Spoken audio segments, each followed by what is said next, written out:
देशभक्तों को जगाने का काम करने वाले, झिझोड़ने का काम करने वाले कौन? पुष्पेंद्र कुलश्रेष्ठ, आपसे सादर अनुरोध, कृपया मंच पे आए और जो काम बच्ची साहब ने किया है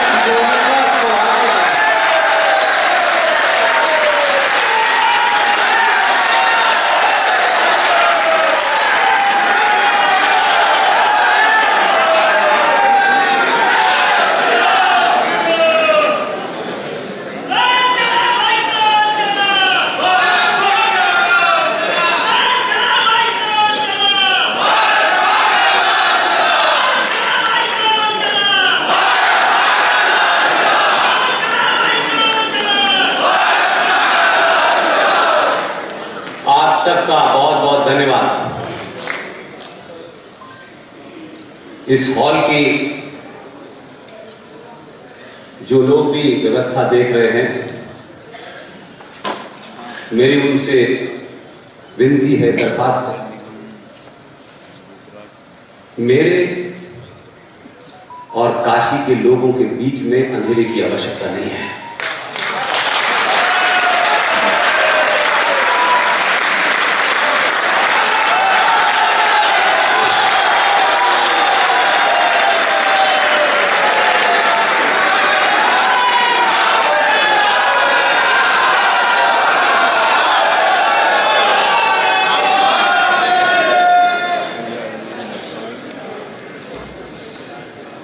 कौन कहता है कि ये बदलाव नहीं है?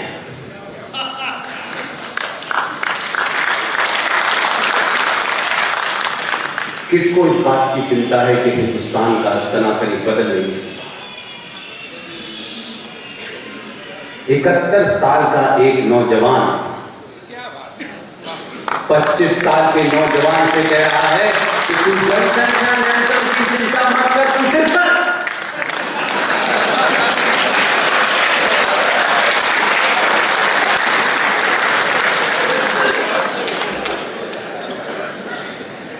और एक गुरु, आप सब लोगों ने पवन गुरु के नाम से जानते हैं। पवन गुरु साहब कह रहे हैं कि सनातनियों में से डर निकल रहा है। मैं ये नहीं मानता। सनातनियों को डर के मतलब पता चल रहे हैं। और आज के दौर में पवन गुरु की जरूरत है, गुरु घंटालों की जरूरत नहीं है।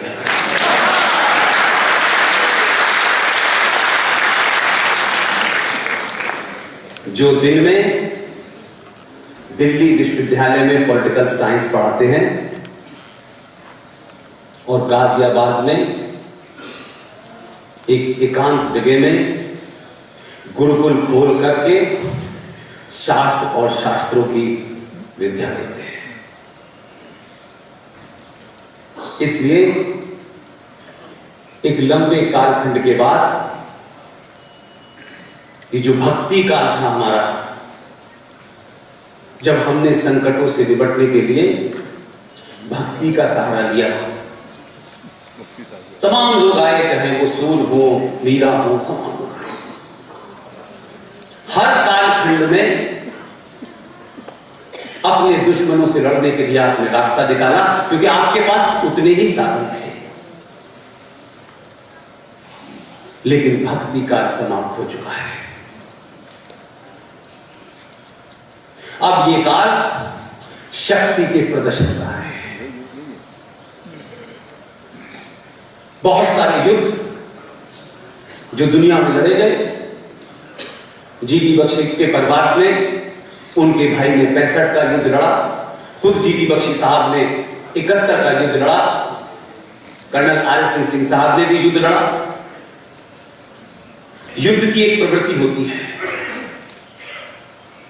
सरकारें चाहती हैं, सेना चाहती है, प्रधानमंत्री चाहता है, जनरल चाहता है, कर्नल चाहता है। ये देश में पहला युद्ध है जब युद्ध यह चाहता है कि आप उसमें पार्टिसिपेट करें, आपको अपनी भूमिका तय करनी है। जीडी बख्शी साहब ने अपनी भूमिका तय की, पवन जी ने की, कश्मीर में अंकुर शर्मा जी ने की, सुशील पंडित जी ने की, कर्नल आर सिंह साहब ने की, कैप्टन सिकंदर ने की, विष्णु शंकर जैन ने की, और तमाम लोग इस देश में अपनी भूमिका तय कर चुके हैं। किसी ने उनसे कुछ कहा नहीं, किसी ने उनको बताया नहीं कि आपको क्यों करना है, कब करना है, कैसे करना है। एक बात और भी कही पवन जी ने, 1947 कैसे हुआ, 1947 के बारे में बहुत चर्चा होती है। हम सब में से कोई नहीं था। हम आज 1947 के बाद की बहुत सारी घटनाओं के बारे में बहुत सारे तथ्य देते हैं, उसको बार बार याद करने, उस दौर के लोगों को जिन्होंने अपनी भूमिका का निर्वहन नहीं किया, उनको कोसने से अच्छा है कि आपको इस सदी ने 2021 में एक मौका दिया है कि आप अपनी भूमिका तय करें। और ये इसलिए न तय करें कि आप भारत राष्ट्र पे कोई एहसान करने वाले हैं, कम से कम आप इसलिए अपनी भूमिका तय करें कि आज हम खड़े होकर के फूल वाले चाचा ने क्या किया, मक्का में पैदा होने वाले पहले जाहिर शिक्षा मंत्री ने क्या किया, हमारे बारे में हमारे जाने के बाद आज की पीढ़ियां ये कहें कि इन्होंने अपना काम किया था। यहां ये भी बात हुई कि अर्जुन से कहा कि तू युद्ध कर, तेरे अपने हैं तब भी कर।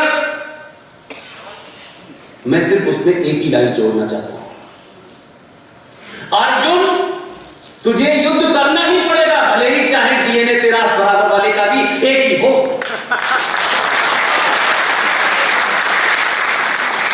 तू हथियार उठा, मार, और इस चिंता में मत परेशान हो कि सामने वाले का डीएनए भी एक है। अगर अपने डीएनए वाले को भी मारना है तो भी तू कर। इसलिए बहुत सारी ताकतें अपने निजी स्वार्थ, निजी एजेंडे के लिए काम करती हैं। इस देश में बहुत सारे लोग ये कहते हैं कि 2014 पैदा हुआ। मैं कहता हूं 2014 पहले इसलिए पैदा हुआ कि आपने 700-800 साल के बाद यादव, ठाकुर, ब्राह्मण, बनिया होने के अलावा सिर्फ 2014 से पहले अपने आप को सनातनी हिंदू समझा।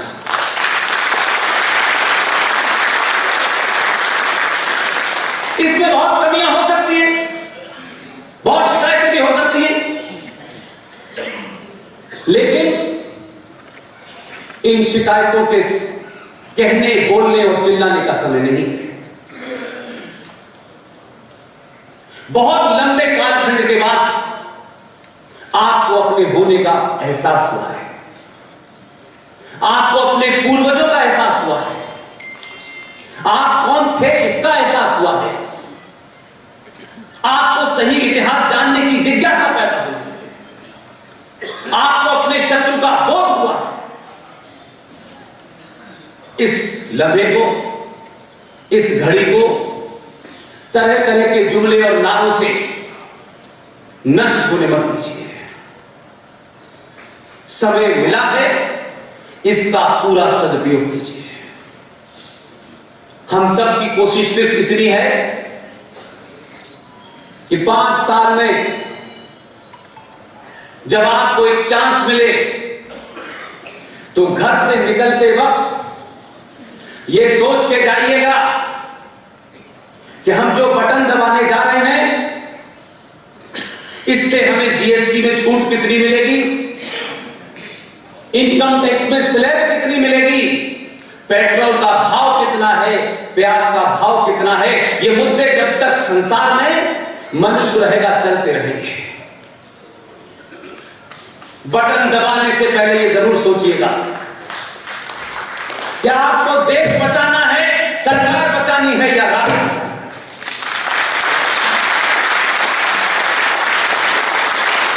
हम बहुत सुनते हैं इस बात को, व्यक्ति से बड़ा संगठन, संगठन से बड़ा देश, देश से भी बड़ा राष्ट्र होता है। व्यक्ति बहुत से आएंगे, चले जाएंगे, चले गए। ऐसा नहीं है कि जो अभी आया वो जाएगा नहीं, लेकिन उसे अपनी मर्जी से नहीं आने दिया है तो अपनी मर्जी से जाने भी नहीं देंगे। इसलिए कोई ये कहे कि हम झोला लेके चले जाएंगे, जाने नहीं देंगे। इतना आसानी से नहीं जाने देंगे।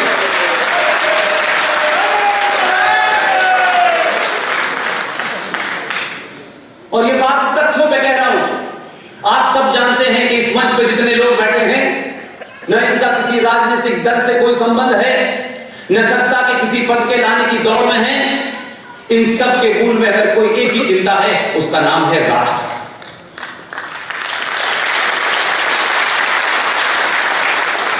बहुत सारे युवा यहां बैठे हुए हैं। फिजिक्स में एक न्यूटन का लॉ है, बहुत लोगों ने सुना होगा। यहां इलाहाबाद विश्वविद्यालय से मेरी बहन मंजू तिवारी भी आई हुई है,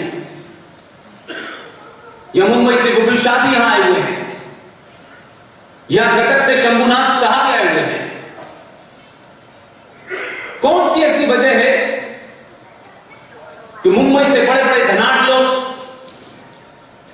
जो सेकंडों में करोड़ों रुपया कमाते हैं, सब कुछ छोड़ करके आपके सभागार में खामोशी से बैठे हैं? हमारे भाषण से उन्हें कुछ मिलने वाला नहीं है। कोई बात जरूर है, कोई आग जरूर है जो उनके अंदर लगी हुई है, इसलिए वो आपके बीच में आए। आपके बीच में पहली बार विष्णु शंकर जैन को आपने सुना होगा। बहुत लोग ये पूछते हैं कि आपकी इस मुहिम का मतलब क्या है, आप चाहते क्या हैं, आपका एजेंडा क्या है, लक्ष्य क्या है। हम सबका लक्ष्य एक ही है कि मैं अपने चाहने से यहां नहीं खड़ा हूं। हम सब ने, और खासतौर से मैं अपने बारे में कह सकता हूं कि जो मैंने लिया है वो मुझे आगे बढ़ाना है। आपके मंच पे दो बुजुर्ग बैठे हैं, कर्नल आर सिंह साहब, major general G D Bakshi और प्रोफेसर पवन सिन्हा। आज आपको पता चला होगा कि मुझे किसने बिगाड़ा है।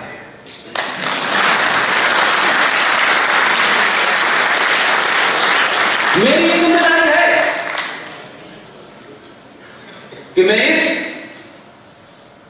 किस्म के मंचों से जब मेरी आवाज धीरे पड़ने लगे, उससे पहले 1 crore Vishnu Shankar, 1 crore G D Bakshi, 1 crore R Singh, Sushil Pandit, Ankur Sharma इस समाज में पैदा कर।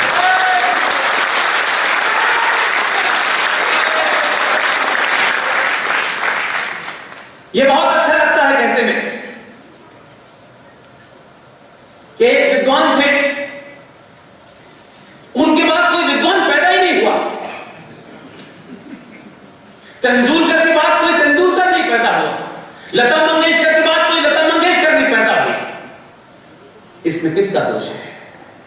लता मंगेशकर का दोष है कि उन्होंने अपने जीते जी 100 लता मंगेशकर को नहीं पैदा।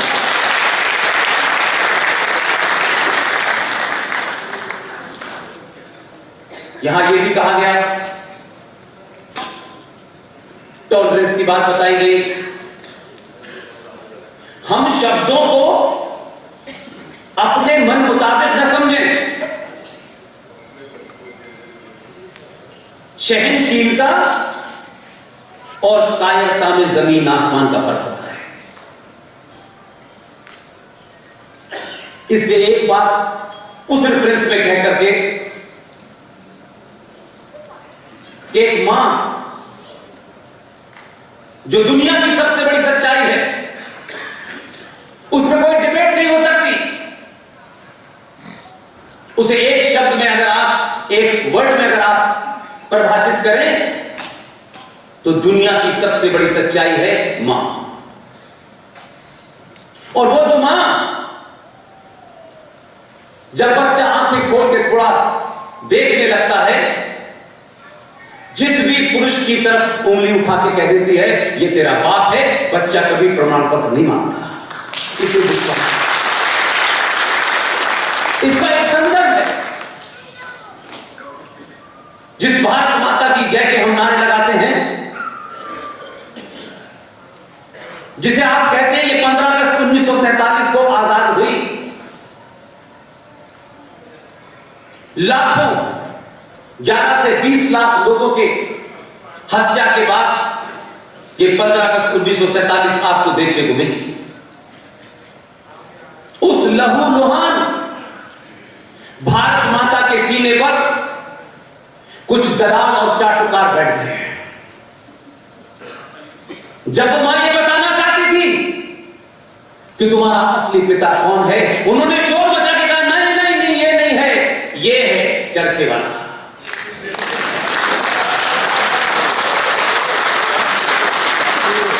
अपने निजी जीवन में और राष्ट्र के जीवन में अगर आपको आपकी मां किसी गलत आदमी को पिता बता दे तो घर भी बर्बाद होता है और राष्ट्र भी बर्बाद होता है। यह बात एक संदर्भ में कहना चाहता हूं मैं। भले ही आज 70, 72, 75 साल होने वाले हो, हम जश्न मनाएं, लेकिन मैं इस बात से खुश हूं हमारी जनरेशन ने मेजर जनरल जीडी बख्शी के नेतृत्व में एक लड़ाई लड़ी। हम उसके बहुत छोटे से सिपाही भी नहीं कह सकते। मेजर जीडी बख्शी ने सुभाष चंद्र बोस के बारे में जो कुछ भी सत्ताओं ने अपने स्वार्थ में छुपा के रखा था, सरकारों को बाध्य किया, उन डॉक्यूमेंट को डीक्लासिफाई किया, और उन डॉक्यूमेंट को डीक्लासिफाई करने के बाद आपको पता चला कि असली बाप तो इस देश का सुभाष चंद्र बोस है।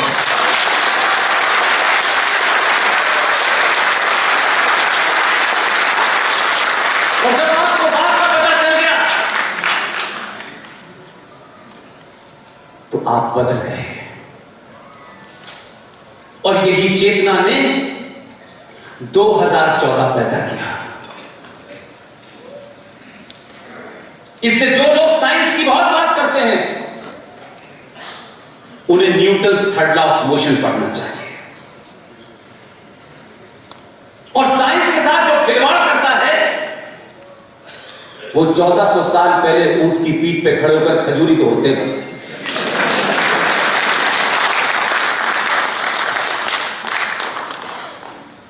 इसलिए कि आपके तथाकथित राष्ट्रपिता ने Newton's third law of motion जो था उसकी परिभाषा ही गलत बताई। फिजिक्स का Newton's third law of motion कहता है every action there must be equal and opposite reaction. उन्होंने कहा कोई एक गाल पे चाटा मारे तुम दूसरा आगे कर देना, वो न्यूटन्स थर्ड लॉ के खिलाफ चले गए। स्थिति इतनी जबरदस्त बदली कि 2014 में ऐसा चुना आपने जो Newton's third law of motion को कहता है एक साथ दोनों गालों पे मारो।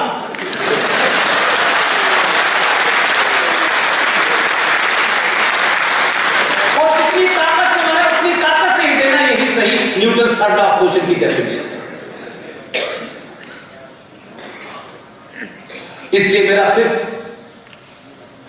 इस बात से कभी मत घबराइएगा कि हमारा डीएनए क्या है। डीएनए की चिंता मत कीजिए। अर्जुन भी कर रहा था, लेकिन जब उसने बाण उठाया तो अपनों का ही नाश किया, क्योंकि वो अधर्म के साथ खड़े थे। कृष्ण के भी कई रूप हैं, भगवान राम के भी कई रूप हैं, लेकिन भगवान राम का जो एक रूप है, जो मैं देखता हूं पार्कों में, बड़े बड़े पंडालों में, भावनाओं से भरे हुए, ऐसी कथा, भगवान राम जंगल से जा रहे थे, उनके पैर में कांटा लगा और मां सीता ने उसको निकाला। ऐसे लग रहा है जैसे दूरदर्शन का ये डायरेक्ट लेकर आपने एक भाव को इतना भावनात्मक बना दिया कि चाहे कृष्ण हो चाहे राम हो, उनका एक पक्ष भावनात्मक तौर से आपने इतना बयान किया कि आप सिर्फ समझने लगे कि यही भगवान राम है। इसलिए मैंने कहा कि पवन गुरु होना इस देश में जरूरी है, गुरु घंटाओं से ज्यादा। उनकी भाषा, उनके तर्क से आपको समझ में आया होगा कि असली गुरु यही है। भगवान राम का वो पक्ष नहीं बताते कि जब वो समुद्र से कह रहे थे कि रास्ता दो, तो उसने कहा नहीं दूंगा। जब उन्होंने तीर कमान उठाया तो नतमस्तक होकर बोला था जल्दी बताइए। इसीलिए कृष्ण जी का भी एक रूप है, जिसे हमारी मां और बहनों को, वो माखन खाते थे, वो चोरी करते थे, वो गोपियों के साथ खेलते थे, वो बांसुरी बजाते थे। यानी कृष्ण जन्माष्टमी में उन्हें सजाया भी ऐसे जाता है कि इसके अलावा कुछ है नहीं। किसी मंदिर में बांसुरी के अलावा सुदर्शन चक्र नहीं दिखाया जाता। ये वही कृष्ण है जो बांसुरी बजाता है, समय आने पे सुदर्शन चक्र भी चलाता है। आपके आइडियल अर्थ थे, आपने अपने इतिहास में झूठे और मक्कार लोगों को पढ़ा। इसके 70 साल में इस देश को जहां जाना चाहिए था वो नहीं गया, और इस देश के बहुसंख्यक समाज को धीरे धीरे हर तरीके से एक कायर समाज बना दिया जाए, एक डरपोक समाज बना दिया जाए, इसकी चौतरफा कोशिश की गई। और आपसे बार बार कहा नहीं, आप चिंता न करें, हम हैं, हम सब कुछ आपके लिए करेंगे। आपकी स्थिति ये कर दी है। एक कहानी है जो मेरी बहन ने मुझे सुनाई थी। एक सौतेली मां अपने सौतेले बच्चे को गोद में खिलाती थी। 5 साल का था तब भी गोद में खिलाती थी, 15 साल हुआ तब भी गोद में खिलाती थी। पूरे कॉलोनी और मोहल्ले की महिलाओं ने बड़ा ताज्जुब किया कि ये अजीब मां है, अपने सौतेले बच्चे से इतना प्यार है, इतना बड़ा हो गया तब भी गोद में खिलाती है।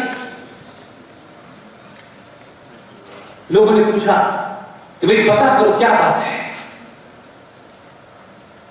कुछ मोहल्ले की महिलाएं उसके घर गई और उससे पूछा कि बहन ऐसी क्या बात है, इतना बड़ा बच्चा है, वो भी सौतेला है, तुम उसे अभी भी गोद में खिलाती हो।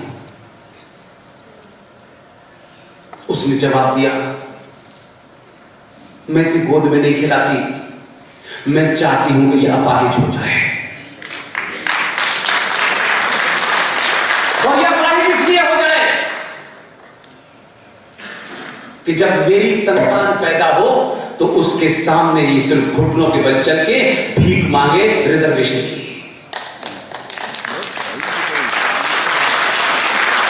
हिंदू समाज को रिजर्वेशन में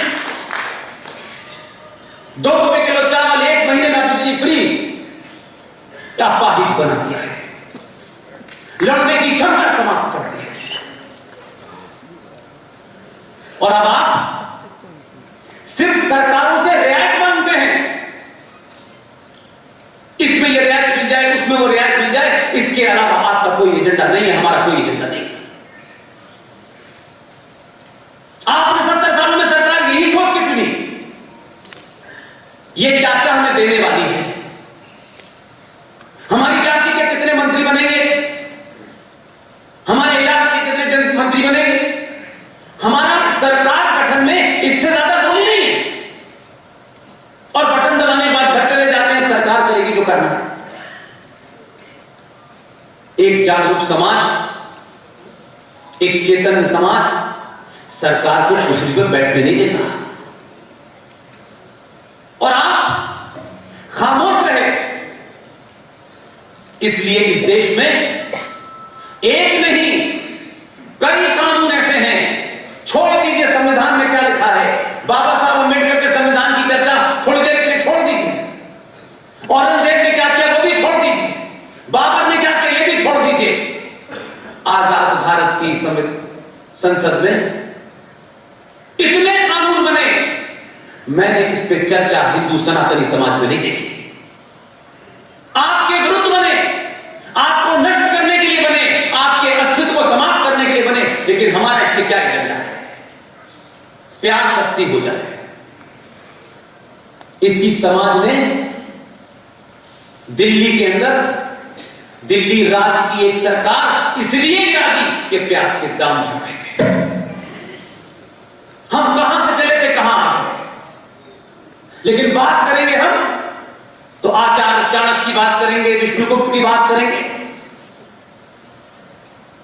और जब सही टाइम आएगा तो हम ऐसे लोगों को चुनेंगे कि भारत का एक प्रधानमंत्री एक अंतरराष्ट्रीय मीटिंग में सो गया, हमें शर्म नहीं आई। एक राष्ट्र के रूप में हम 150 करोड़ लोग हैं, हमारे यहां चुनाव होते हैं, हम कैसे लोगों को चुनते हैं भाई। और यह सिलसिला रुका नहीं। एक सरकार का विदेश मंत्री, यह मैं इसलिए कह रहा हूं कि जब आप अंतरराष्ट्रीय मीडिया में काम करते हैं, बाहर के लोगों से मिलते हैं, तो आपको पता चलता है कि लोग आपके बारे में क्या सोचते हैं। भारत का एक विदेश मंत्री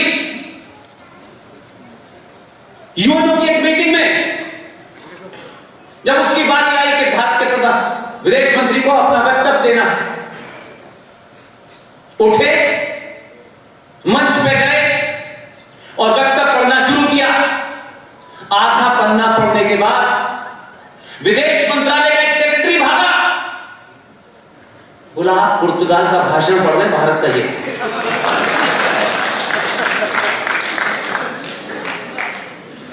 आपको दुनिया क्या समझती थी, आपने दुनिया को ज्ञान दिया, जीरो दिया, सब कुछ आपने दिया, और कहां आ गया। आप समझते हैं वोट किसी को भी दे दो, लड़की देने से पहले 1000 तरीके के गोत्रों का मिलान करते हैं, देश देने से पहले 1 मिनट नहीं सोचते, 1 मिनट किसी को भी दे देते। इसमें मैं फिर भी कहूंगा जो ज्यादा पढ़ रहे हैं, जिन्हें ज्यादा ज्ञान प्राप्त हो गया है, ये बीमारी उन्हीं में ज्यादा है। इसलिए आप आर.एस.एन. सिंह साहब की किताब भी देखते हैं, आर.एस.एन. सिंह साहब को पढ़ते भी हैं। आर.एस.एन. सिंह साहब की ससुराल बनारस है। कोई तो वजह है कि आर.एस.एन. सिंह साहब की इस किताब का बनारस में लोकार्पण क्यों हो रहा है। कौन दमाद है जो अपनी ससुराल में रौब गालिब नहीं करता। मैंने सुना है कि उनकी बेटी और उनकी श्रीमती यही इस हॉल में है। अगर वो कहीं है तो खड़े हो जाएं, लोग देखें कि आर.एस.एन. सिंह की असली ताकत कहां है। जहां भी हो वो खड़ी हो जाए।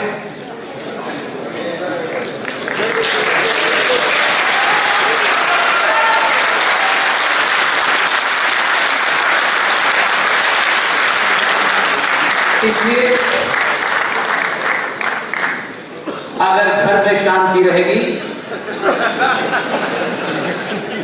तो देश में अशांति फैलाने में मजा आएगा, क्योंकि ये युद्ध है और युद्ध चुपचाप नहीं लड़े जाते हैं। जयघोष होता है और उसके बाद जिसके हाथ में जो होता है वो लड़ता है। इसलिए अपने नैरेटिव को ठीक कीजिए। आप में से किसी को हथियार उठाने की आवश्यकता नहीं है। हथियार उठाने के लिए बहुत बड़े लोग हैं, बहुत सारी सेना है। हर बार युद्ध हम कभी ऐसा नहीं हुआ कि इन 4 युद्धों की जिनकी बात जनरल बख्शी साहब ने की है, कभी हम बॉर्डर पर नहीं हारे। देश के अंदर दलालों के कारण हारे। हमने समझौते किए, जीती हुई बाजी को हार में बदल दिया हमने,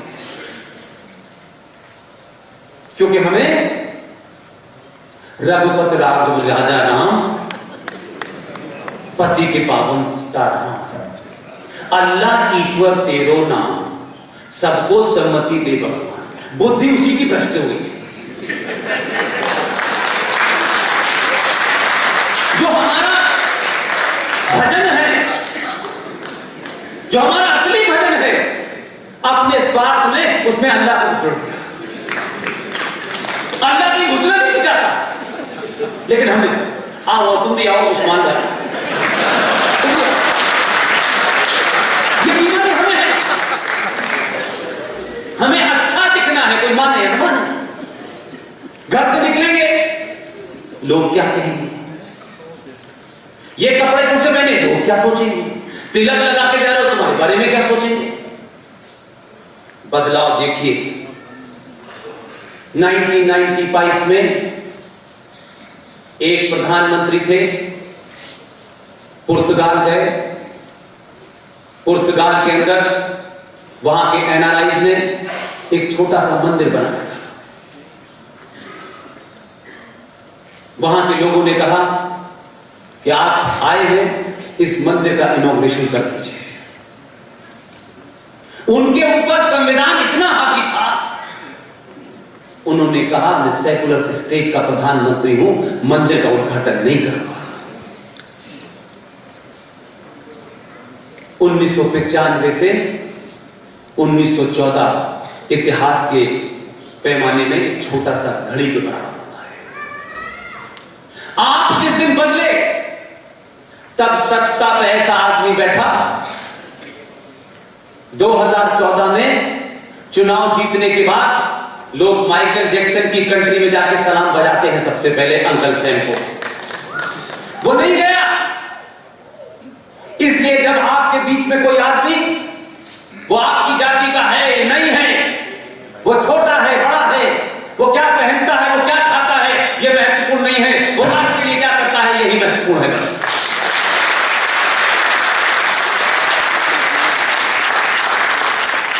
नेपाल के पशुपतिनाथ मंदिर में भारत का प्रधानमंत्री अंदर जाता है, बाहर निकल के आता है तो यह पहचानना मुश्किल होता है कि यह भारत का प्रधानमंत्री है या इस मंदिर का पुजारी है।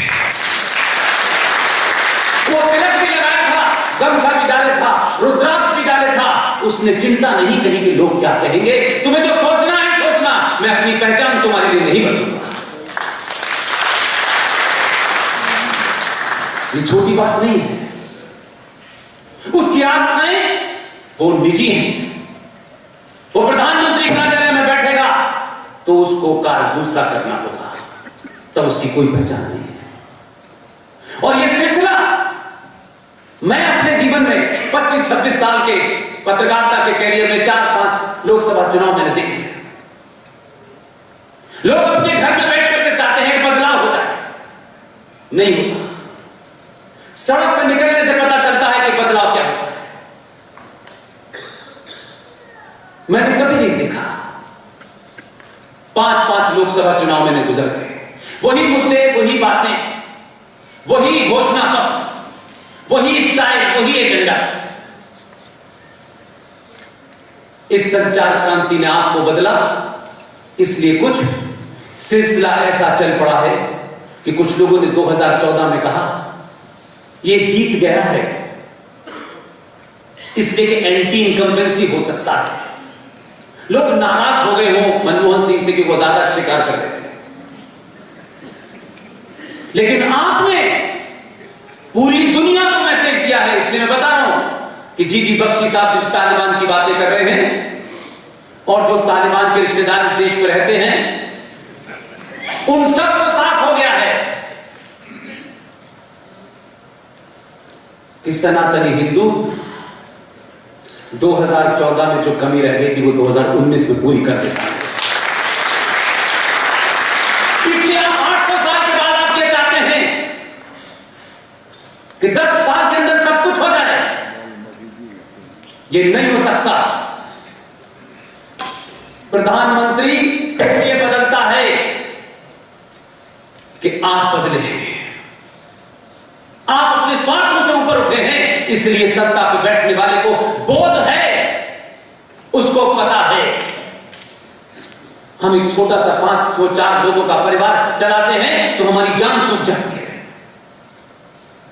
करोड़ों अंदर करोड़ों बाहर, हजारों ऐसी बातें जो सार्वजनिक मंचों से देश का प्रधानमंत्री नहीं कह सकता। वो ये नहीं कह सकता कि हमने 25 साल से जहाज नहीं खरीदा है, हम लड़ाई नहीं लड़ सकते, ये वो नहीं कह सकता। इसलिए उसके आने के बाद मैं सिर्फ जिन मुद्दों से मैं आरएसएन जीडी और मेरे जैसे तमाम 10-15 लोग इस देश में जो दिन रात यही काम कर रहे हैं। अगर 71 साल का आदमी बनारस में ऐसा लग रहा था जीडी बख्शी साहब के बोलने से कि 71 की वॉशिंग हो गई है, हर बात में ऐसा लगता था कि एक गोला बाहर निकला। ये आज के युवाओं के लिए प्रेरणा की बात है कि आपके बुजुर्ग 25 साल किसे कह रहे हैं करो।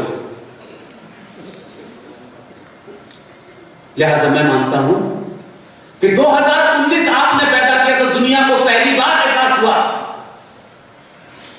कि ये इंडिया नहीं है, ये भारत है।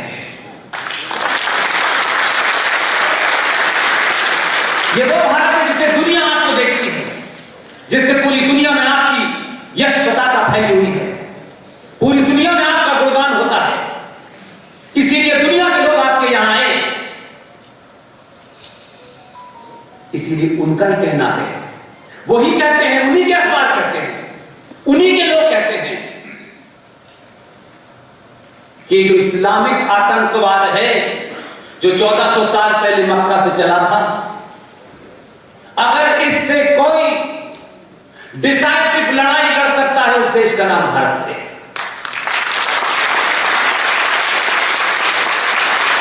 इसलिए आप इस बात की चिंता न करें कि जब वो मंचों से कहता है सबका साथ, एक लाइन और जोड़ देता है जिसकी वजह से कभी कभी आप लोग नाराज हो जाते हैं। उसे किसी का विश्वास नहीं देता। वो आपसे कह रहा है आप पीछे तो खड़े रहिए, अभी तो बहुत सारी चीजें पलटने वाली हैं। मेरी और आपकी जिम्मेदारी है, ईमानदारी के साथ जिम्मेदारी है कि हम सत्ता की दौड़ में और सत्ता की पद में लाइन में न खड़े हों। विष्णु शंकर जैन मेरे छोटे भाई की तरह है, मैं इनको कभी नहीं जानता। आपने मथुरा में जो ईदगाह बना हुआ है उसकी एक अर्जी मथुरा के सिविल कोर्ट में थी।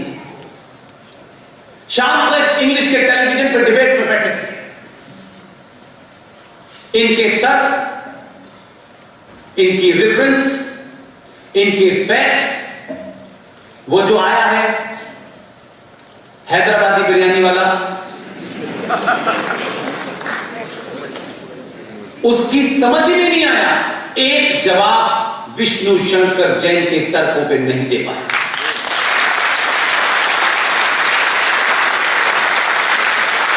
एक और है, बॉम्बे में सर पे बाल नहीं है, दाढ़ी पे लंबे बाल है, नीचे लिखा जाता है इस्लामिक स्कॉलर। कभी आपने किसी हिंदू सरगमन के नीचे लिखा देखा है ये हिंदू स्कॉलर है? वहां पैदाइशी इस्लामिक स्कॉलर होते हैं, जरूरत ही नहीं पड़ती। उस दिन मैंने डिस्कशन में ये बैठे थे, मैंने उनको फोन किया, वो सब हमारे पुराने दोस्त हैं। मैंने कहा विष्णु शंकर जैन का फोन चाहिए, नंबर। मैंने कोई काम नहीं किया, न मेरी हैसियत न मेरी ताकत। मैंने विष्णु शंकर जैन को जितने मेरे पास अच्छे शब्द हो सकते थे सब कहे। इनके मनोबल को बढ़ाया। मेरी हैसियत इतनी भी नहीं है कि मैं इनको चाय पिलाऊं। मैंने कहा आप पीछे मत हटिएगा, हम आपके साथ खड़े हैं। आप सब यहां जब इस तादाद में आते हैं तो आपकी तालियां, आपकी मौजूदगी हमारे अंदर 50 सभाएं करने की ताकत भर देती है।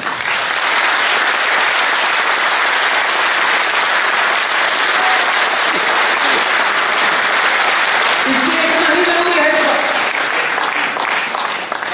कि सनातनी हिंदू बिना डरे, बिना इस बात की चिंता करे कौन खुश होगा और कौन नहीं खुश होगा, सख्त बोलना भी शुरू कर देंगे। तो जिनको डर लग रहा है, मैं कहता हूं ये और लगना चाहिए, क्योंकि ये डर अच्छा है।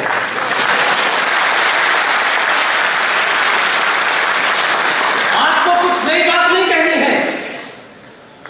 बदलाव की बहुत लोग बात करते हैं, जरा पलट के देखें। खुद अभी पवन सिंह ने कहा इस देश में, खबरें बता रहा हूं, देश का लीडिंग न्यूज़पेपर, नाम नहीं लेकर के उसकी पब्लिसिटी नहीं करना चाहता, उसके फ्रंट पेज पर एक साधु का कैरिकेचर छपता है और नीचे लिखा जाता है a religious Guru raped in worship place. इतनी छोटी सी खबर थी। खबर पढ़ने के बाद साधु नहीं था, मस्जिद में मौलवी साहब का नाम भी था और रेप भी था। यह नैरेटिव था इस देश के अंदर। मुसलमान शब्द इस देश में बोलने से लोग डरते थे और हिंदू को गाली देना, सनातन को गाली देना इस देश में सेकुलरिज्म था।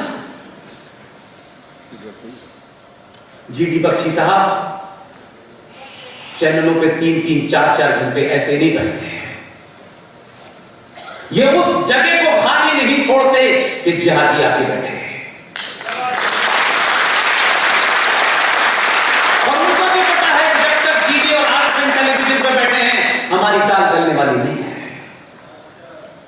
उसका असर यह हो रहा है कि भारत में हिंदी मीडिया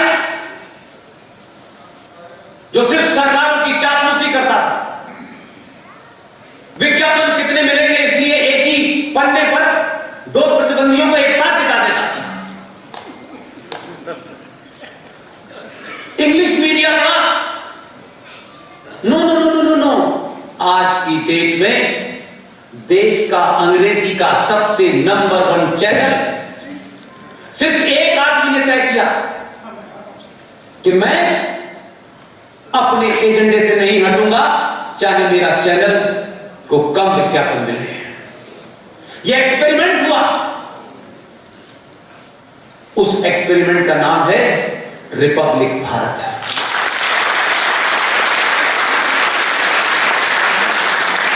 अगर कोई भी है, उसकी क्या जात है, उसकी क्या पहचान है, मेरे से निजी संबंध है या नहीं है, यह महत्वपूर्ण नहीं है। 80 से 100 करोड़ सनातनियों, आपके हाथ में तो वो बटन है कि आप अपने घर से जाए बगैर इस हवा का रुख मोड़ सकते हैं। एक बार अपनी ताकत को पहचानिए। महाराष्ट्र की सरकार ने जिस तरीके का जघन्य अपराध किया गया कि सिर्फ इसलिए कि इस अंग्रेजी मीडियम के अंदर राष्ट्रवाद क्या होता है यह अंग्रेजी में समझाना है और लोगों को समझ में आ रहा है। सुबह से लेकर शाम तक उस चैनल पे राष्ट्रवाद इतने कहने के बाद अब ये हाल हो गया है कि दूसरे अंग्रेजी चैनल भी अब उसी की तर्ज पे हिंदी का चैनल खोल करके राष्ट्रवाद की बात करने लगे। ये बदलाव है। उसने राष्ट्रवाद को फैशन बना दिया, स्टाइल स्टेटमेंट बना दिया। इसलिए तिलक लगाने से, सिर्फ चोटी बना निकालने से, धोती पहनने से, यह आपका वस्त्र हो सकता है, यह चॉइस का मामला है।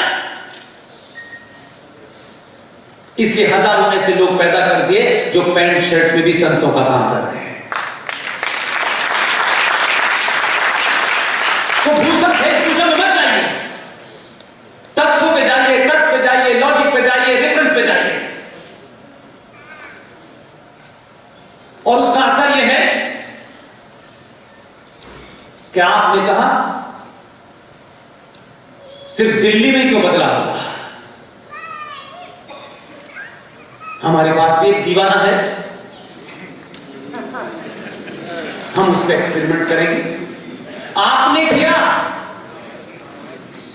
वो डंके की चोट पे कहता है, जिस भाषा में समझना चाहते हो उस भाषा में समझो।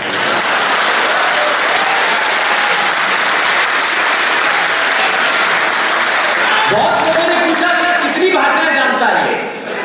मैंने कहा जरा बोल के देखो, उसी भाषा में देखा चलो। ये बदलाव सिर्फ सत्ता का नहीं है, ये इस देश के सनातनियों के बदलने का दबाव है। आप जो चाहते हैं सत्ता से वो करेगी सत्ता। सत्ता को एहसास तो कराइए।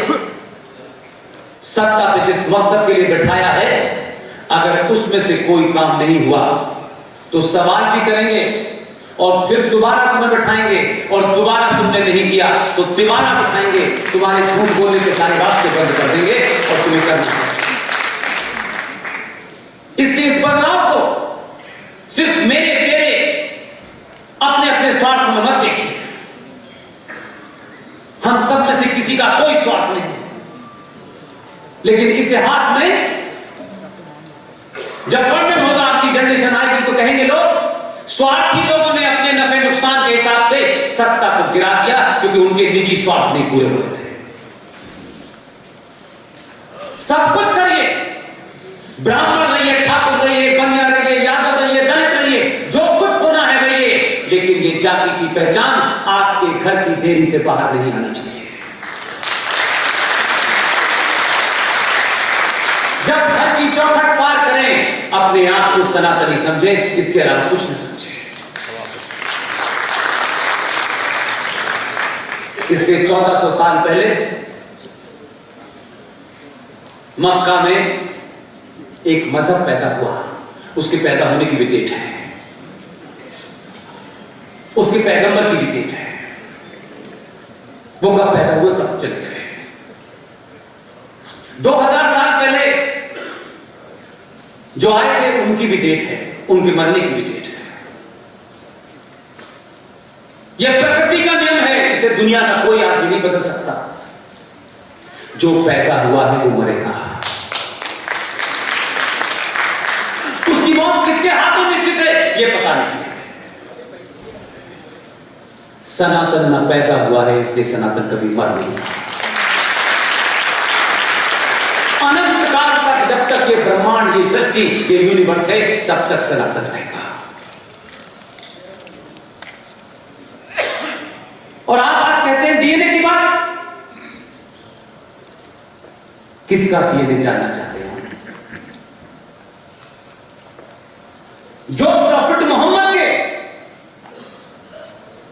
उनके दामाद के नहीं हुए, जिन्होंने प्रॉफिट मोहम्मद के दामाद अली की गर्दन काटी और उससे फुटबॉल खेली, जिन्होंने प्रॉफिट मोहम्मद की बेटी फातिमा का कत्ल किया, जिन्होंने प्रॉफिट मोहम्मद के नवासों को करबला के मैदान में भूखा पैसा मारा, जो मोहम्मद के नहीं हुए वो आपके होंगे। किस भाईचारे की बात कर रहे हैं? इस भाईचारे में भाई कौन है, चारा कौन है, 70 सालों में पता नहीं चला आपको। अननेचुरल बातें वही लोग करते हैं जो जीवन भी अननेचुरल जीते हैं। प्रकृतियों के नियम से अगर आप अलग हटेंगे तो दिमाग में ऐसे उल्टे सीधे ख्याल आएंगे। सच को सच कहिए। किसी से दोस्ती खोने का डर हो, वो दोस्ती कल खोती हो, आज खो जाए। इसलिए ये समय अगर मगर करने का नहीं है। हमारी किसी किताब में कोई इतिहास का ऐसा पन्ना नहीं मिलता है कि हमने किसी की गर्दन पर तलवार रखी हो और कहा कि नहीं तू हिंदू बन। ये कहते हैं हमें अल्लाह का विश्वास है, होना चाहिए। और कहते हैं रब्बुल आलमीन, ये जो पूरी कायनात है, जो सृष्टि है, इसे कोई शक्ति चला रही है। इसकी मर्जी से पत्ता हिलता है, इसकी मर्जी से बनारस में हजारों लाख लोग जीजी बख्शी आरिफ सिंह साहब को सुनने आते हैं। उसकी मर्जी से सब कुछ होता है, ये उनका यकीन है, हमारा भी यकीन है। लेकिन उनका यकीन 2014 के बाद टूट क्यों गया? जब उसकी मर्जी से सब आए थे तो उसी की मर्जी से आदि आस्तीन का कुर्ता पहनने वाला भी आया। उसी कुरान मजीद में लिखा है, साफ साफ लिखा है, ये मुनाफिक मक्कार आपको छोटे भाई का पजामा बड़े भाई का कुर्ता पहनने वाले नहीं बताएंगे, ये नहीं बताएंगे, ये मुनाफिक है। उसी में लिखा है, वो फरमाते हैं कि मैंने तुमको जमीन पर भेजा है, कुछ उसूलों से तुमको पाबंद किया है। अगर इन उसूलों से भटके, इससे तुम हट गए तो याद रखना मैं किसी और को भेजूंगा जो तुम्हें रास्ते पे ले आएगा। हम कुछ नहीं कह रहे, हम तो तुम्हारे कुरान पे यकीन कर रहे हैं। उसने अल्लाह ने 2014 में भेजा, उसने तुम्हें समझाया, नहीं माने, बहुत सवाल उठाए। विदेशों से मिलकर कुछ लोग लगे थे हत्या कराने। इशरत बहन भी यहां आई, सौरभ भाई भी यहां आए। अल्लाह इस बात से बड़े दुखी हैं कि इनको मैंने समझाने के लिए एक शरीफ आदमी भेजा था, ये उसकी बात ही नहीं सुन रहे। उन्होंने 2019 में एक और भेजा। अब भी समझ जाओ। एक सवाल पूछता था बहुत, भगवान राम की मां कहां गई थी? भारत माता डाइन है, उसके सूबे में भी एक फकीर भेज दिया है।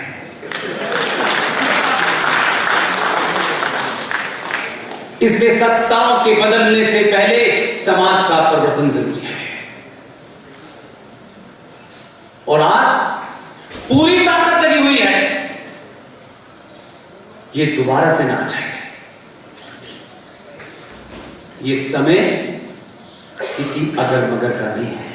मैं फिर कह रहा हूं, कोई राजनीतिक दल से संबंध नहीं है, इसलिए कि लगता है कि इस हालात में सिर्फ यही हमारे लिए आखिरी बात है। इसको उठाने के बाद फिर सवाल खड़े करिएगा, अपनी कुछ शिकायतें करते रहिएगा। शिकायतों का सिलसिला जब तक रहेगा, जब तक सृष्टि पे मनुष्य रहेगा। बेटे को भी बाप से शिकायत होती है, बेटे को मां से शिकायत होती है, लेकिन शिकायत से मां और बाप को बदला नहीं जा सकता।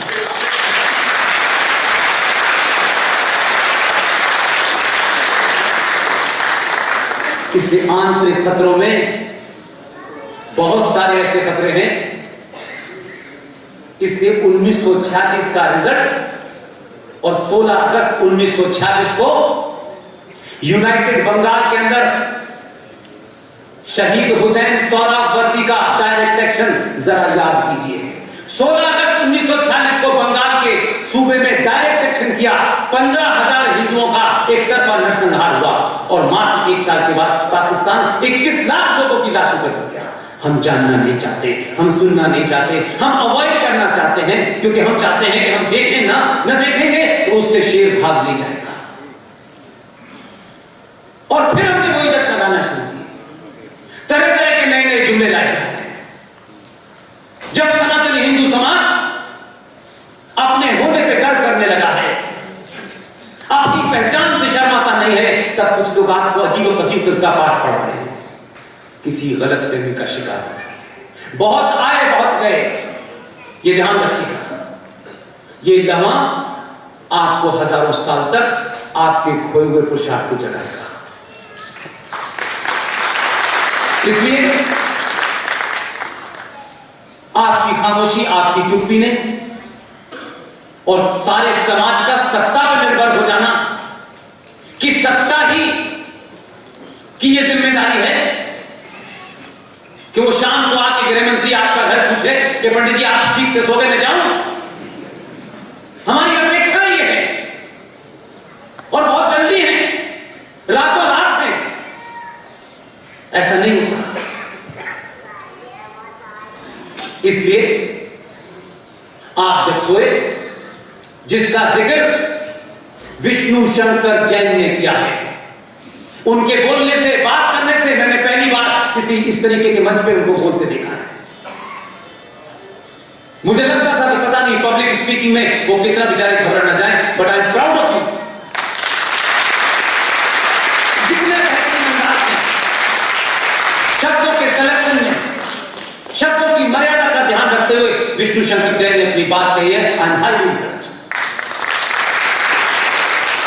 और हम सबका मकसद यही है, ये आज के बाद आपको हर मंच पे नजर आएंगे।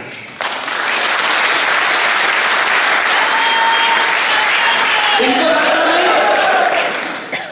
सरकार से राज्यसभा की सीट नहीं चाहिए, कोई पद नहीं चाहिए इनको, इनके पिताजी को भी नहीं चाहिए था। और यही हम कह रहे हैं, ताकत अपने अंदर पैदा करो कि सत्ता तुम्हारी चौखट पे आके हर बार ये पूछे कि मुझे बताओ क्या करना है। ये सत्ताओं के पीछे भागना बंद कर दीजिए, अपनी शक्ति को पहचानिए।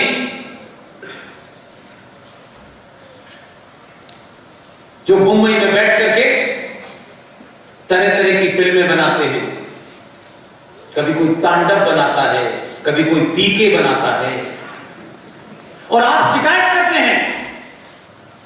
आप अपनी शक्ति को पहचानिए माय डियर, आपको शिकायत करने की आवश्यकता नहीं है। सामूहिक तौर पर फैसला लें। बाहुबली जैसी फिल्में देखेंगे, बाकी देखेंगे नहीं।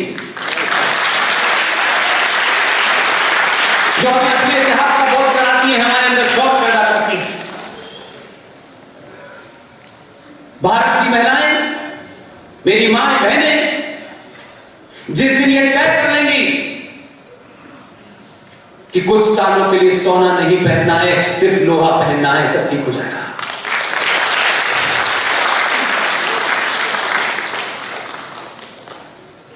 आप भजन गाइए, मेरी शिकायत है, सार्वजनिक मन से कह रहा हूं, मुझे किसी की चिंता नहीं होती।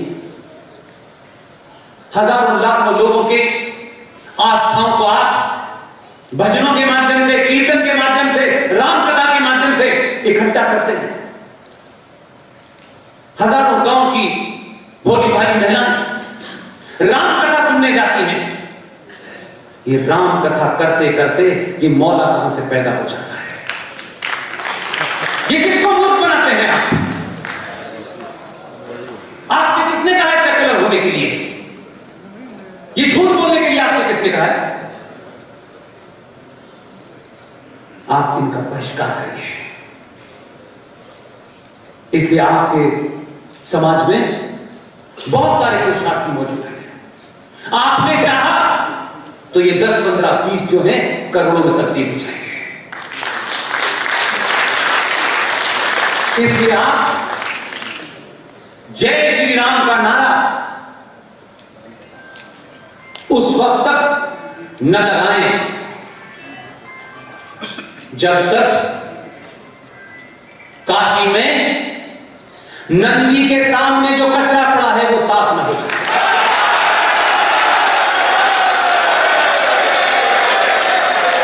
जगह जगह चौराहे चौराहे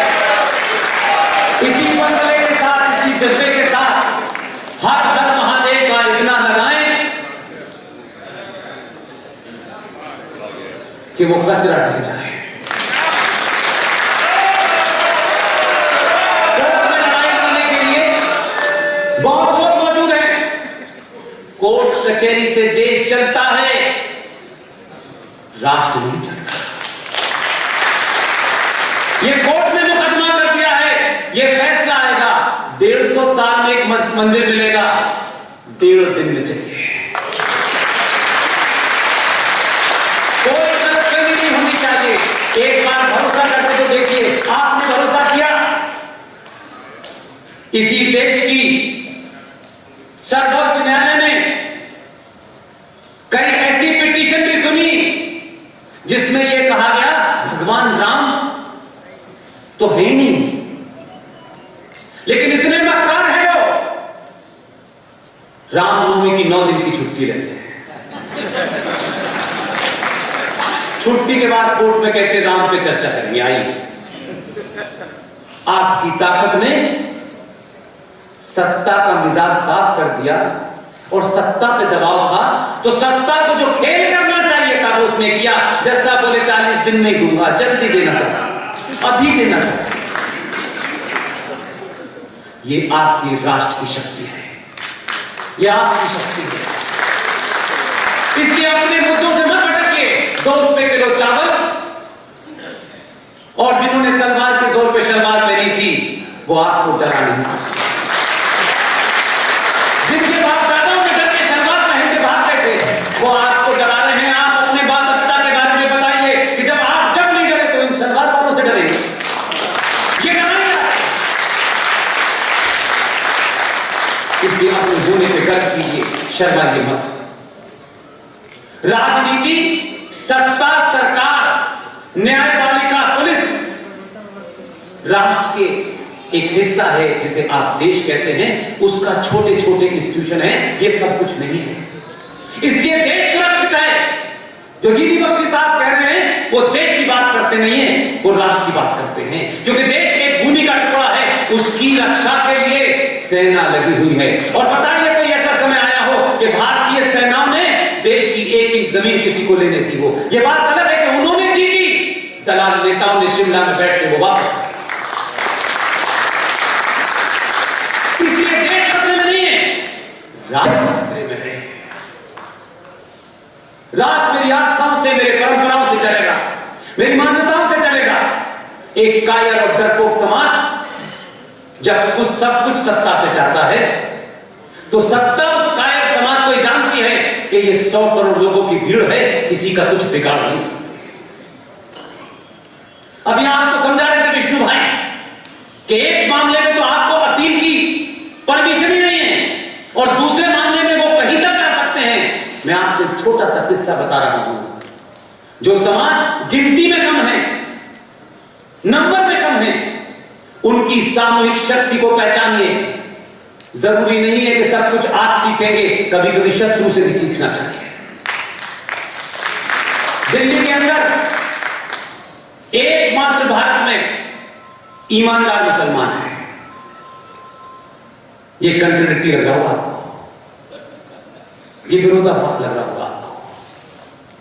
जो ये कहता है कि मैं बुखारा से आया, उसका नाम है अहमद बुखारी, जामा मस्जिद का इमाम है। मैं सिर्फ आपको कल की घटना, परसों की घटना, 10 दिन पुरानी घटना इसलिए बताता हूं कि मैं अगर औरंगजेब के बारे में बात करूंगा तो इरफान हबीब कुछ लिख देगा, उसे आप पढ़ के कंफ्यूज होंगे, उसे ठीक करने की मेरा टाइम नहीं है मेरे पास। अहमद बुखारी के ऊपर 65 एफआईआर, जिसमें कम से कम 8 या 10 में नॉन बेलेबल वारंट है उसका। दिल्ली राज्य में एक एक्सट्रीम सेकुलर महिला का शासन था। हाई कोर्ट ने कहा इस गुंडे को अरेस्ट कीजिए, क्योंकि 100 करोड़ होने का भाव किसी को पता ही नहीं था। उन्होंने कहा ये भेड़ चाले से कोई फर्क नहीं पड़ता, इसमें यादव है, इसमें ठाकुर है, इसमें बनिया है, इसमें ब्राह्मण है, इसमें हिंदू नहीं है। हाई कोर्ट के ऑर्डर के बाद दिल्ली पुलिस ने शीला दीक्षित सरकार के दौर में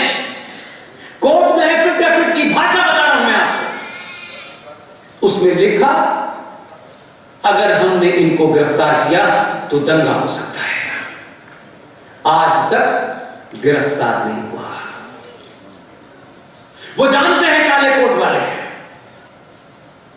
कि वो सवाल नहीं करेंगे, उनके लिए कोट वोट की कोई वैल्यू नहीं है। लेकिन आप जरा अपने मन में सोचिए कि आपको अपने जाति पे कितना घमंड है। इसी देश में एक विदेशी महिला के इशारे पर तमिलनाडु में सनातन हिंदू धर्म का एक शंकराचार्य रात के अंधेरे में 1:30 बजे उसे पुलिस बलात्कार के केस में पकड़ती है, जेल ले जाती है, बंद कर देती है और कुछ दिन बाद उनकी मृत्यु हो जाती है। मैंने इस देश में एक प्रोटेस्ट नहीं देखी। आप अपने शंकराचार्य के लिए नहीं खड़े हो सकते, आप उसके लिए सड़कों पे नहीं निकल सकते, इसलिए जुडिशरी भी आपसे डरती नहीं है। इसीलिए वो हिंदुत्व की परिभाषा तय करती है। देश चलाने का काम सरकार का है, प्रधानमंत्री का है, राष्ट्रपति का है, कैबिनेट का है, पुलिस है, सेनाएं हैं। राष्ट्र में अगर धर्म की कोई भी परिभाषा बतानी है, किसी मान्यता परंपराओं को सही तरीके से रखना है, उसमें कोई अमेंडमेंट करना है, तो उसका राजा सिर्फ शंकराचार्य है और कोई नहीं हो सकता। काला कोट पहनने से अकल ज्यादा आ जाती है, ऐसा कहीं नहीं लिखा। राफेल पे भी एक्सपर्ट, जलीकट्टू पे भी एक्सपर्ट, जेंडर जस्टिस पे भी एक्सपर्ट। जहां कहा कि थोड़ा सा मस्जिद पे भी एक्सपर्ट हो जाओ तो बोले नहीं नहीं नहीं, मस्जिद में जेंडर जस्टिस हुआ तो हमारे साथ जस्टिस नहीं हुआ। इसे कहते हैं आपकी सामूहिक शक्ति का डर। इसलिए आपने जब पब्लिक डिमॉन्स्ट्रेट किया, अपनी उस अभिव्यक्ति को बताया, आपने ये नहीं पूछा कि सत्ता के शीर्ष पे उसकी जाति क्या है। बार बार लोग कहते हैं हिंदू इंटॉलरेंट हो गया, इंटॉलरेंट हो गया, और ये कहते ही आप अपोलोजिस्टिक हो जाते हैं। लोग नहीं समझ पाए, किसी ने नहीं समझा। विदेश के एक सबसे बड़े अखबार में लिखा, उसने उस सरल भाषा में लिखा, आप पढ़ते नहीं हैं, बाहर कौन सा फैशन है ये तो पता है आपको। उसने लिखा 2014 में पहली बार भारतीय सरकार बनी है। वो आपसे ज्यादा आपके बारे में जानता है,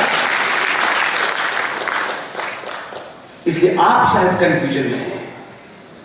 वो ऐसा था, वैसा था, ये था, वो था, और यही दबाव, ये सिलसिला इस देश में चल पड़ा है।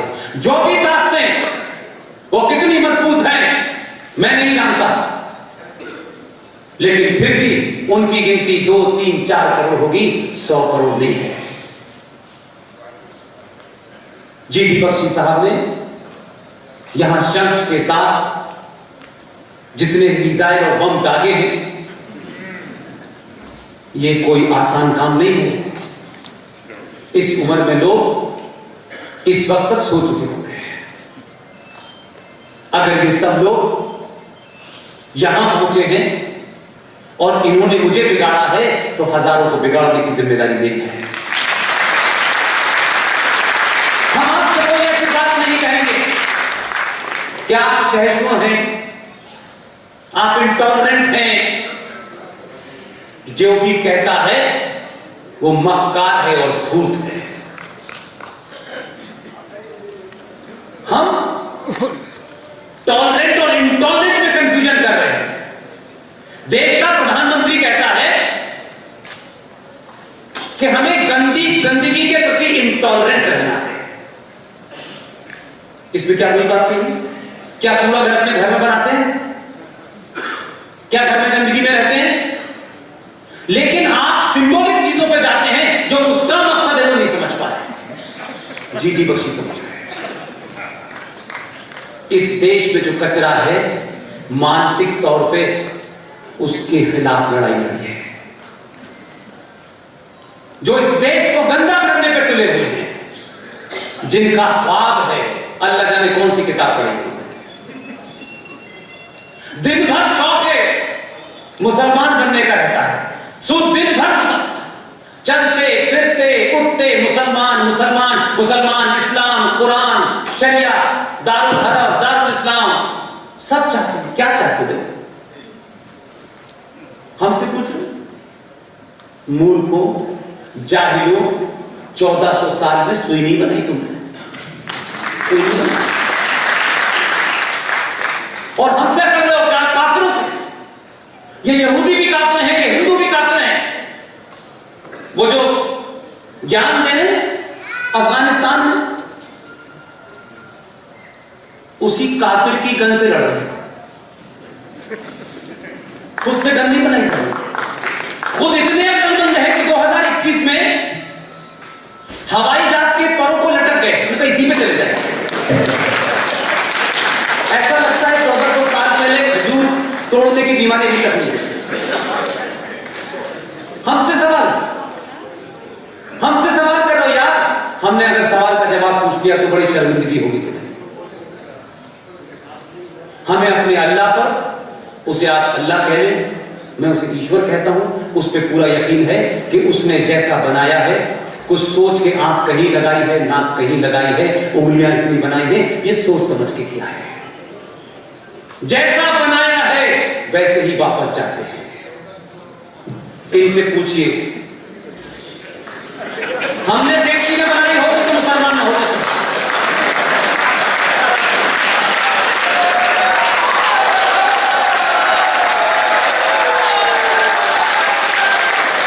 हमारा अल्लाह से ज्यादा फर्ज है। अल्लाह का एहसान कम मानो, हमारा ज्यादा मानो। देखी न होती तो हिंदू आते, हिंदू चले जाते। हमें मार रहे हो, हमें तलवार से डरा रहे हो। इसलिए ये डर अगले 1000 साल तक रहना चाहिए, गली गली मोहल्ले रहना चाहिए। और ये भाई और चारा नहीं हो सकता, इसमें कोई कंफ्यूजन नहीं रहना चाहिए। इंडिविजुअल लेवल पे आपकी किसी की दोस्ती हो सकती है, वो एक अलग इशू है, लेकिन राष्ट्र के आड़े में दोस्ती आएगी तो वो कल नहीं अभी खुलवा। मुझे किसी का दिल नहीं जीतना। अब भारत के सनातनियों का दिल उन्हें जीतना है जिन्हें यहां रहना है, और किसी का। इसलिए आखिर में अपनी बात खत्म करता हूं। हिंदू पुरुषों को अगर बनना है तो बाहुबली बने। अगर हिंदू बहन बेटियों को, मां को कुछ बनना है तो देवसेना बने। कोई अगर मगर नहीं, कोई कंफ्यूजन नहीं। यह 1970 के दशक की फिल्म नहीं है, यह 2020 के दशक की फिल्म है। अपनी सही कैरेक्टर चुनिए अपने घर से। जो आपको बहुत शौक था, कुछ घनाट लोगों को बड़ा शौक होता है, जैसे ही एक शराब कंपनी का कैलेंडर आता है, हर घनाट आदमी उसकी तस्वीर अपने घर में लगाना चाहता है। अब किंगफिशर का कैलेंडर लगाना बंद कर दीजिए। इस देश में वो कैलेंडर कुछ पागलों ने, कुछ दीवानों ने अपना घर बेच के छापा है। भारत की पार्लियामेंट में 1957 के अंदर जब भारत का फूल कैसा हो, पेड़ कैसा हो, तिरंगा कैसा हो, जानवर क्या हो, पक्षी क्या हो, तब ये आवाज उठी कि भारत का कैलेंडर क्या हो। तो बहुत लोग बोले ये तो ठीक है। उन्होंने कहा नहीं, भारत सदियों से सनातन रहा है, सेकुलर रहा है। यहां किसी मजहब के रहनुमा से, चाहे वो 2000 साल का पुराना हो, चाहे 1400 साल का हो, उसके नाम से कैलेंडर कैसे चलेगा? फूल वाले चाचा दबाव में आ गए। तत्काल प्रभाव से दबाव था, उस वक्त भी लोग थे उस दबाव में। तत्कालिक तौर के ऊपर एक कैलेंडर सुधार समिति बनाई गई। यह बात मैं इसलिए बता रहा हूं कि ऐसा नहीं है कि आपके पीछे माजी में पार्लियामेंट में आपके बहादुर लोग नहीं थे, आपने उनको चुना नहीं, क्योंकि मां ने गलत पिता बता दिया था। बाकायदा बहस हुई। प्रोफेसर साहब, देश के जाने माने साइंटिस्ट, उनकी देखरेख में 7 लोगों की कमेटी बनाई गई। इलाहाबाद विश्वविद्यालय के फिजिक्स के, मैथमेटिक्स के टीचर बनाए गए। महाराष्ट्र के एक अखबार केसरी के संपादक को उसका सदस्य बनाया गया और कहा कि आप इसके ऊपर रिपोर्ट दीजिए। 1 महीने में उन्होंने अपनी रिपोर्ट दी और यह कहा कि भारत का कैलेंडर सत्य सनातन से होना चाहिए, सत्य संपत से होना चाहिए। कुछ लोग उठ गए टोपी वाले, ये कैसे हो सकता है? तर्कों से, तथ्यों से उनकी बोलती बंद कर दी और फूल वाले चाचा अपनी बात कह नहीं पाए। इतना दबाव बनाया तर्कों के साथ कि भारत के दोनों सदनों ने पूर्ण बहुमत से भारत के सरकारी कैलेंडर को इस बात की इजाजत दी कि जो भी कैलेंडर अब से भारत सरकार छापेगी वो सत्य संवत से होगा। आप सोते रहे, आपने सवाल नहीं पूछा, इसलिए मैंने कहा कि आपकी जिंदगी में 2 रुपए किलो चावल और बिजली का बिल माफ हो जाना ही सब कुछ था। कुछ दीवानों ने सब कुछ छोड़ के ये काम किया। कैलेंडर छप के आ गया, रिजर्व बैंक इंडिया को कागज दिया, रिजर्व बैंक इंडिया ने सारी चीजें मांगी। उन्होंने कहा ये हमें पता नहीं। हमने कहा ये संसद का पास किया हुआ कानून है, इसकी खिलाफवर्जी आपको जेल में डाल देगी। ये किसी सरकार के ऑफिस में नहीं हुआ है। उन्होंने सारे रिकॉर्ड निकाले, देश में सर्कुलेशन जारी कर दिया सारे बैंक को कि अब से जो भी चेक अगर सत्य संबंध की डेट का होगा आपको एक्सेप्ट करना पड़ेगा। अपने कंप्यूटर में इसकी डेट बदल लीजिए, नहीं तो जेल जाना पड़ेगा। लेकिन आप कहते हैं कि कहने से क्या होता है। मैं बताता हूं कहने से क्या होता है। सरकार कब मानेगी नहीं मानेगी मुझे नहीं पता। मैं इस इंतजार नहीं करता कि ये बात कहा है तो सरकार कब मानेगी, इसके लिए धरना देकर आपने काम कर दिया। तथ्यों पे आप बात कर रहे हैं, आपका अपना कोई निजी उसमें स्वार्थ नहीं है, तो आप एक काम तो कर सकते हैं कि 2020 में जो संचार क्रांति है इसका फायदा उठाएं। अपनी बात को चौराहे चौराहे, गली गली जोर से बोले, तथ्यों के साथ बोले, शालीन भाषा में बोले। बोलना शुरू किया, करते रहे। इस बोलने का फर्क आपको इसलिए बताता हूं कि अगर आप 100 करोड़ लोग भी हैं तो एक बार 100 करोड़ लोग मिलके एक बार तय कर लें कि या तो शाम के 10 बजे या सुबह के 10 बजे या शाम के 10 बजे लता मंगेशकर की आवाज में वीर रस में जो वंदे मातरम गाया गया है, अब उसका एक बार सार्वजनिक मंचों से उसका उद्घोष हुआ। और ये बात बोलते बोलते मुझे 4-5 साल हो गए, पूरी टीम को हो गए। आपकी आवाज सुनी जाती है अगर आपका उसमें निजी स्वार्थ नहीं है तो। देश के प्रधानमंत्री ने खिलाड़ियों को चिट्ठी लिखी है, उस चिट्ठी पे सत्य संबंध की डेट पड़ी है। अपनी सामूहिक शक्ति को पहचानिए, अपने स्वार्थों से ऊपर उठिए। कई सौ सालों के बाद मौका मिला है, इसे जाने मत दीजिएगा। इसलिए प्लेसेस ऑफ वर्शिप एक्ट 1991 जिसकी लड़ाई विष्णु शंकर जैन लड़ रहे हैं, इन जैसे लोगों के साथ बैठ करके कुछ तथ्यों की जानकारी हुई है। मैं आप सबको एक काम देके जाता हूं।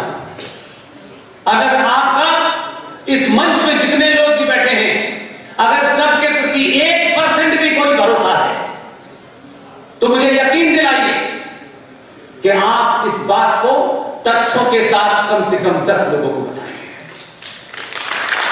ये 10 लोगों को बताएंगे। आप सिर्फ इतना ही करना है आपको। समय कम है इसलिए आपको बताना है। और कहते हैं strike while iron is hot. Ram मंदिर बन गया।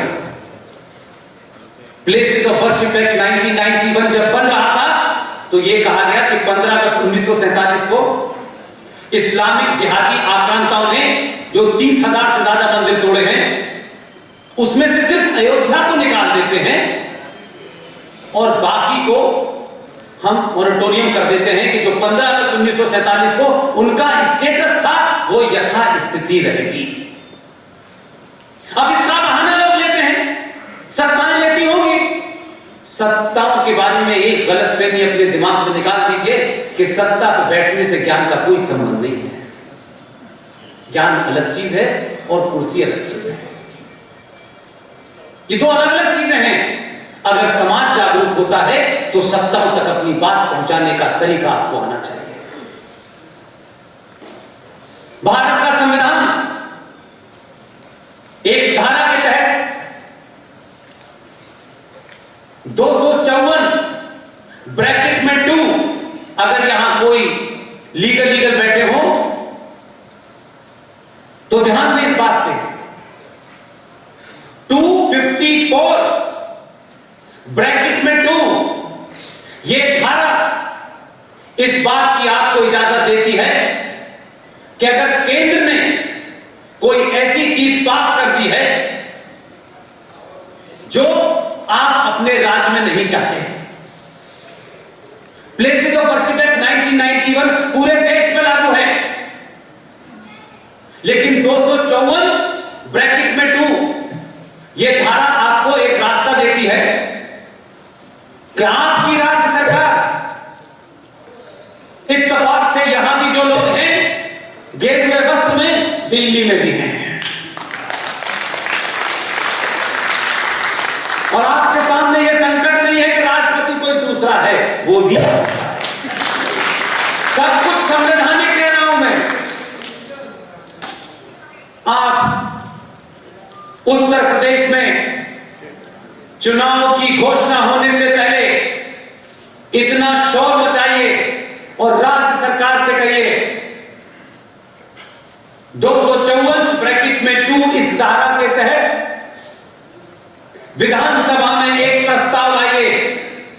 यह संवैधानिक है और इस प्रस्ताव में कहिए कि प्लेसेस ऑफ वर्शिप एक्ट 1991 से उत्तर प्रदेश को बाहर कर दिया जाए।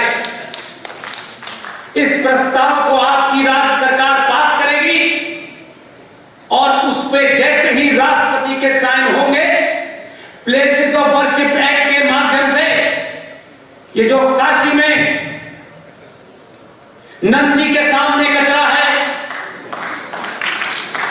ये मथुरा में चोरी और सीनाजोरी और बदकारी और लूट के साथ ईदगाह मस्जिद बनाई गई है।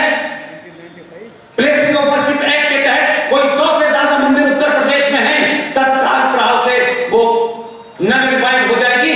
आपको इन मंदिरों को तत्काल प्रकार से अपने मंदिरों की ओरिजिनल बनाने में कोई रोक नहीं सकता। सरकार के पास ये रास्ता नहीं होगा कि ये प्लेसेस ऑफ वर्शिप एक्ट 1991 में बना था, हम कुछ नहीं कर सकते। अगर सरकार का कानून मंत्री नहीं बता पा रहा है तो विष्णु शंकर से पूछिए।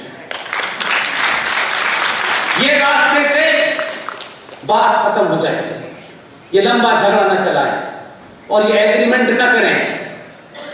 ये एग्रीमेंट करने की बीमारी छोड़ दें। 24 कैरेट का इस पे कोई समझौता नहीं होगा और इस पूरे काशी के हिस्से में वो जो कचरा है वो दोबारा नजर नहीं आना चाहिए। इसलिए सरकारों की तो समझ में आती है, हमारे यहां तो कोर्ट भी अब सेकुलर हो गई है। आप अयोध्या में एक फैसला देते हैं, ये देते हैं कि ये जगह एक इस्लामिक आतंकवादी ने, एक आक्रामक ने तोड़ी और यहां एक मस्जिद बना दी। आपने फैसले में दिया कि यहां मंदिर बनेगा, लेकिन बाबर तो 5 किलोमीटर दूर फिर जिंदा हो गया। ये कौन सी जमीन आपने दी? कभी सुना है आपने कि जिसने कत्ल किया हो, सजा होने के बाद ये कत्ल वाले से कि नहीं ऐसा है कि तुम्हें दोबारा से शादी करने की इजाजत देनी चाहिए। जो कातिल है वो कातिल है, उसे सजा मिलेगी। ये कंपनसेशन कब से हो गया? ये तो सरकारी काम होता है, कोर्ट कब से करता है? इसलिए बहुत सारी लड़ाई है, लेकिन सबसे बड़ी लड़ाई के बारे में जो बात विष्णु शंकर कह रहे हैं, इसको 10 लोगों से शेयर करें। ये हॉल, ये बिल्डिंग, ये राष्ट्र जिसे आप सुबह से शाम पूजते हैं, नमन करते हैं, यह आपके हाथ से जा चुका है। संसद ने कानून ऐसा पारित कर दिया है, आपको तो उस पर लड़ाई लड़ने का भी रास्ता बंद कर दिया है। जिन्होंने आपकी जमीन लूटी है, जो आपकी जमीन पे कब्जा दिखाना चाहते हैं, उनसे कोई कागज नहीं मांगा जाएगा, आपसे पूछा जाएगा और आपसे कोर्ट नहीं कह सकती। आपसे जो आपके कातिल हैं वही आपके मुंह से भी है। किस गलतफहमी के शिकार हैं? भाई भाई में झगड़ा हो रहा है, 100 गज जमीन इधर हो गई तो मर्डर हो रहा है, 100 गज जमीन उधर हो गई तो सालों मुकदमे चल रहे हैं। ये राष्ट्र की जमीन ही आपके पास नहीं है, इसकी लड़ाई नहीं है। इसलिए जीडी बख्शी साहब ने दोबारा से शंख इसलिए नहीं बजाया था कि यादव साहब के हमें रेस्पिरेटरी सिस्टम चेक करना था कि 3.25 मिनट तक वो कैसे बजाते हैं। ऐसे लोग जो आज भी शंख ऐसा बजाते हैं कि उस शंख को सुनने के बाद महाभारत जैसा माहौल बन जाता है। ऐसे लोग, यादव जी जैसे लोग, इनसे मिलिए, इनको जानिए, ये ताकतवर रहें और जब ये बुजुर्ग होने लगे तो ऐसे हजारों शंख बजाने वाले पैदा करके जाएं। इसकी चिंता समाज को होनी चाहिए। सरकार इनको तनख्वाह देती है, नहीं देती है, इनका घर का कैसे खर्चा चलता है, ये किसी सरकार का काम नहीं है, ये समाज का काम है। इनके बारे में पता करें, कौन है, कहां रहते हैं, क्या करते हैं, कैसे जीवन चलाते हैं, क्या ये 10 बच्चों को ट्रेनिंग दे सकते हैं, उसमें क्या खर्चा आ सकता है, ये समाज जिम्मेदारी है। और ये जो पुलिस खड़ी हुई है, ये पुलिस,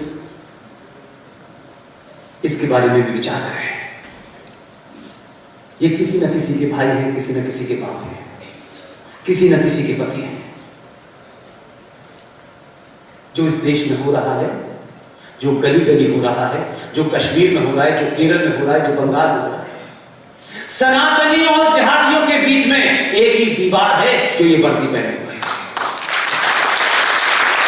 जो मोदी के पत्थर को आज तक मारना चाहते हैं, ये दीवार बनकर उसको रोक रहे हैं। आपकी जिम्मेदारी है। सरकार ने इनकी तनख्वाह कितनी बढ़ाई, सरकार ने इन्हें क्या दिया, ये सरकार को छोड़ दीजिए। 100 करोड़ सनातनी ये सोचें, ये पुलिस हमारी रक्षा के लिए है। इन पे उठने वाली गोली जो हमारे सीने तक आएगी, वो इनके सीने पे लगती है। ये सरकार के तौर पे किसी गोली से मारे गए, आपने कहा 50 सरकार ने 2000 कंपनसेशन दिया और चले गए, नहीं। इस समाज की जिम्मेदारी है कि वर्दी के अंदर जो सनातनी है वो मजबूत दिखे। सरकार क्या करेगी, नहीं करेगी, आप अगर जरा जरा सा भी सोच लेंगे, इनकी हिम्मत इतनी मजबूत होगी कि दलाल और जिहादी बंदूक इधर नहीं चलाएगा। इसलिए इनका भी आपके जिम्मेदार और इनकी जगह नहीं है। बॉर्डर से जब कोई शहीद आता है तो हम देश भर में उसका जुलूस निकालते हैं, लेकिन इनके यहां गोली लगने के बाद उसका कफन दफन कैसे हुआ ये भी नहीं जानना चाहते। आपकी सुरक्षा में जो लोग लगे हैं उनके सामूहिक जिम्मेदारी आपकी है। आप जाइए दिवाली में, होली में, जो 24-24 घंटे ड्यूटी करते हैं, कभी इनके घर जाके भी मिठाई दे आइए, क्योंकि डीएम साहब के यहाँ तो आप इतना बड़ा पटोरा ले जाते हैं, क्योंकि जितना बड़ा देना होता है उतनी बड़ा नीचे कागज पे काम लगा होता है। ये जो काम कर रहे हैं वो डीएम एसएसपी नहीं कर सकता। आपने हम सबको सुना, धैर्य के साथ सुना। ट्रस्ट इंडिया फाउंडेशन के बनारस के जितने भी लोग हैं जिन्होंने इस प्रोग्राम को इस मुकाम तक पहुंचाने के लिए पिछले 2 महीने से मेहनत की है, वो और उनके तमाम दोस्त और तमाम सारे लोग जिन्होंने आज इतनी बड़ी सभा बनारस में बुलाई, इतने वृद्ध लोग, इतने प्रबुद्ध लोग, इतने ज्ञानी लोगों के बीच में हमारी बात रखने का मौका दिया। मैं सुनील जैन साहब को, उनकी पूरी टीम को, अनिल यादव साहब को, मल्होत्रा साहब को और तमाम वो सारे लोग जो इस पूरे प्रोग्राम के पीछे हैं, उनको मुबारकबाद देता हूं, उनका शुक्रिया अदा करता हूं और बार बार ये कहता हूं कि कोई वजह है हम अपनी मर्जी से यहां नहीं आए, कोई वजह है अपनी मर्जी से। इन्होंने भी उसका ये माध्यम बने कि कहा कि बनारस से ही जयघोष होना चाहिए। हमने भी कहा बहुत दिन हो गए नंदी की आंखें सूनी पड़ी है, इसकी आंखों में चमक आनी चाहिए, इसलिए कचरा जल्दी हटना चाहिए।